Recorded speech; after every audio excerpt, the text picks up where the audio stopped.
Hello everyone, welcome to my channel. So guys, आज मैं आपको इनऑर्गेनिक केमिस्ट्री का bonding theory in covalent molecules का जो टॉपिक है इस कंप्लीट कराऊंगी। मोस्ट टाइम भी टॉपिक है गाइस, हमेशा एग्जाम में आते रहते हैं और ये मैंने फर्स्ट सेमेस्टर से लिया हुआ है एमएससी के लिए। ठीक है, बीएससी के स्टूडेंट भी इस टॉपिक का यूज कर सकते हैं। तो चैनल पर नए हैं तो प्लीज चैनल को लाइक सब्सक्राइब कर दीजिएगा, साथ ही बेल आइकन प्रेस कर दीजिएगा और कमेंट में जरूर बताइएगा आपके नोट्स कैसे लगे। और एमएससी केमिस्ट्री ऑल सेमेस्टर के नोट्स परचेस करने के लिए आप मुझे व्हाट्सएप पे मैसेज कर सकते हैं। डिस्क्रिप्शन पे व्हाट्सएप नंबर शेयर कर दूंगी। तो चलिए वीडियो को स्टार्ट करते हैं। तो सबसे पहले हम पढ़ेंगे यहाँ पर कि केमिकल बॉन्ड यानी रासायनिक बंध क्या होते हैं।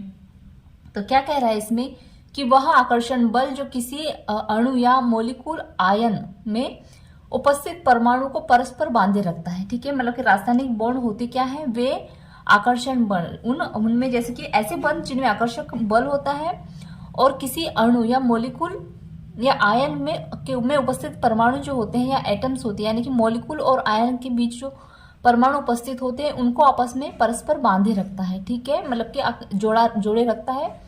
तो इस कंडीशन को या इस बॉन्ड को क्या कहेंगे, हम रासायनिक बॉन्ड कहेंगे। ठीक है, समझ में आया? मतलब कि किसको, मोलिकुल को और आयन को किसी परमाणु के साथ या किसी एटम के साथ बांधे रखता है। ठीक है, मोलिकुल को भी और आयन को भी किसी एटम के साथ बांधे रखता है। तो उस बंध को क्या कहेंगे, हम रासायनिक बंध या केमिकल बंध कहेंगे।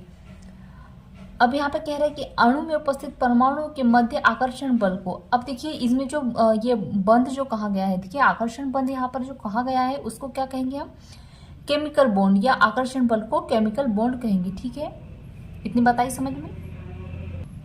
अब आगे कह रहा है कि कोवेलेंट बॉन्ड क्या होते हैं। अब यहाँ पर आपको रासायनिक बंध के बारे में तो पता चल गया।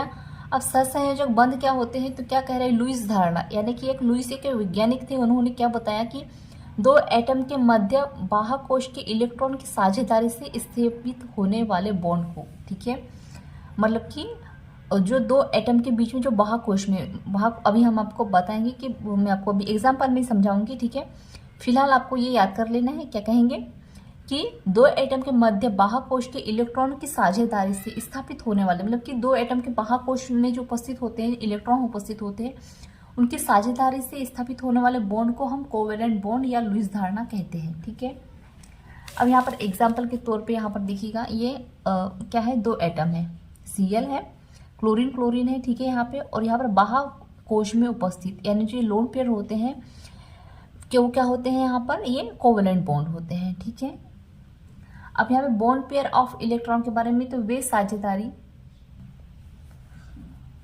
बॉन्ड पेयर ऑफ इलेक्ट्रॉन के बारे में देखेंगे तो वे साझी के इलेक्ट्रॉन पेयर को बॉन्ड पेयर ऑफ इलेक्ट्रॉन कहते हैं। ठीक है, मतलब कि ये जो यहाँ पर जो ये पॉइंट में इलेक्ट्रॉन दिए हैं हमको, जो लोन पेयर होते हैं उनको हम इलेक्ट्रॉन ये ऐसे पॉइंट से प्रदर्शित करते हैं। ठीक है, तो इनको क्या कहते हैं, बॉन्ड पेयर ऑफ इलेक्ट्रॉन कहेंगे। अब लोन पेयर ऑफ इलेक्ट्रॉन क्या होता है, तो वे संयोजी इलेक्ट्रॉन जो शेयरिंग में भाग नहीं लेते। ठीक है, लोन पेयर जो होते हैं, जो ये जो है, ये जो मतलब कि जो शेयरिंग में या फिर जो होते हैं, मतलब कि रासायनिक बॉन्ड में भाग नहीं लेते। ठीक है, मतलब कि यहाँ पर हमने अभी क्या पढ़ा था कि वह आकर्षण बल में किसी मोलिकुल और आयन के परस्पर परमाणु, यानी कि जो ये परमाणु एटम जो होंगे, यहाँ पर जो इलेक्ट्रॉन होते हैं, जो मोलिकुल होते हैं, वो क्या करते हैं, रासायनिक बंध में भाग नहीं लेते हैं। ठीक है, ऐसे इलेक्ट्रॉन को क्या कहेंगे, हम लोन पेयर ऑफ इलेक्ट्रॉन कहेंगे, जो शेयरिंग में भाग नहीं लेते। ठीक है, अब यहाँ पे क्या कह रहा है कि नॉन बॉन्ड एकांकी इलेक्ट्रॉन युग्म कहलाता है। ठीक है, इतनी बात आई समझ में। मतलब बॉन्ड पेयर ऑफ इलेक्ट्रॉन, जो ये बॉन्ड पेयर ऑफ इलेक्ट्रॉन है। ठीक है, ये Cl जो है ये क्या है, बॉन्ड पेयर इलेक्ट्रॉन है। और लोन पेयर इलेक्ट्रॉन कौन से, ये जो पॉइंट भी दिए गए हैं ये लोन पेयर इलेक्ट्रॉन है। ठीक है, अब हम आगे देखते हैं।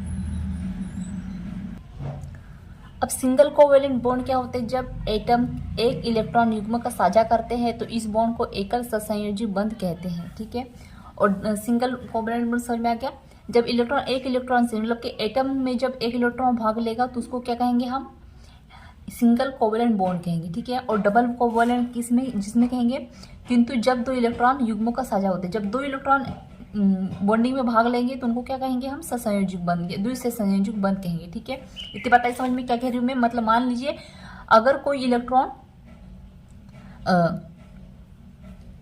जब कोई एटम एक इलेक्ट्रॉन के साथ साझा करते हैं, मतलब एक इलेक्ट्रॉन अगर किसी बॉन्डिंग में भाग ले रहा है या किसी एटम में भाग ले रहा है तो उसको क्या कहेंगे हम, एकल संयोजी बंध यानी सिंगल कोवेलेंट बॉन्ड।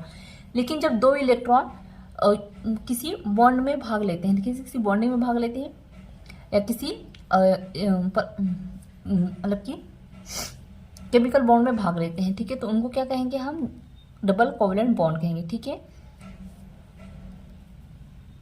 मतलब जी जो केमिकल बॉन्ड होते हैं उनमें अगर दो इलेक्ट्रॉन भाग लेंगे तो डबल कोवेलेंट बॉन्ड्स, अगर एक इलेक्ट्रॉन भाग लेगा तो किसी रिएक्शन में, ठीक है, तो उसमें सिंगल कोवेलेंट बॉन्ड। इतनी बताई समझे। और ट्रिपल कोवेलेंट क्या होती है, जो मल्टीपल कोवेलेंट बॉन्ड, ठीक है, मतलब यहाँ पर देखिएगा जैसे कि ये दो भाग, यहाँ पर दो इलेक्ट्रॉन है, ठीक है, दो इलेक्ट्रॉन, यहाँ दो इलेक्ट्रॉन, तो ये क्या है, डबल बॉन्ड है, ठीक है। ट्रिपल बॉन्ड मतलब कि यहाँ पर तीन मतलब कि ये एक एटम है समझ लीजिए, और यहाँ पर एटम में कितने परमाणु भाग ले रहे हैं, 3 ले रहे हैं, ठीक है, तो ये नया ट्रिपल बॉन्ड बन रहा हो, ठीक है, ठीक है।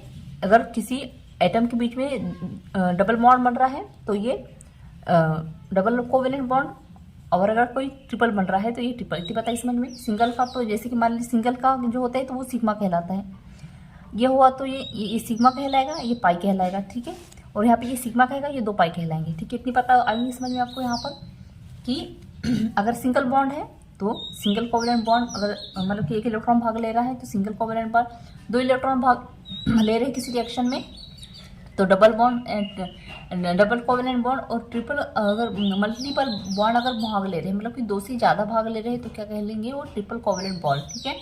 तो आ गया डबल बॉन्ड में ये 2, एक सिग्मा कहलाता है, एक पाई कहलाता है। ट्रिपल बॉन्ड होगा तो क्या कहलाएगा, एक सिग्मा कहलाएगा और 2 पाई कहलाते हैं, ठीक है। इतनी बात है समझ में।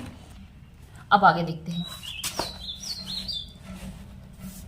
अब लुईस सिद्धांत की सीमाएं, लिमिटेशन ऑफ लुईस थ्योरी। तो सबसे पहले इसके बारे में देखते हैं, तो कोवेलेंट बॉन्ड का निर्माण क्यों होता है। सीमाएं यहाँ पर लिमिटेशन इसकी दी गई है। तो कोवेलेंट बॉन्ड का निर्माण क्यों होता है, ठीक है। 2 एटम कौन से बल से जुड़े हुए होते हैं, इनमें कोई आयन नहीं होते हैं, इन बलों का नेचर क्या है, ठीक है। और कोवेलेंट बॉन्ड में बंध ऊर्जा एवं बंध लंबाई की धारणा क्या है, उनके अनेक जैसे PF3, IF7, SF6, BeCl2, BF3 जिनमें 8 से अधिक इलेक्ट्रॉन है या कम इलेक्ट्रॉन है, उनके स्थायित्व का आधार क्या है, ठीक है।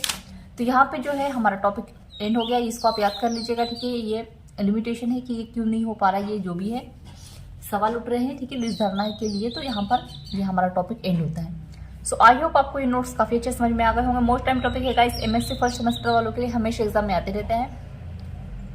सो प्लीज़ चैनल को लाइक सब्सक्राइब कर दीजिएगा, साथ ही बेल आइकन प्रेस कर दीजिएगा। और अगर आपको MSc केमिस्ट्री ऑल सेमेस्टर के नोट परचेज करने हैं तो आपको मिल जाएंगे। आप मुझे व्हाट्सएप पे मैसेज कर सकते हैं, डिस्क्रिप्शन में व्हाट्सएप नंबर शेयर कर दूँगी। Thank you.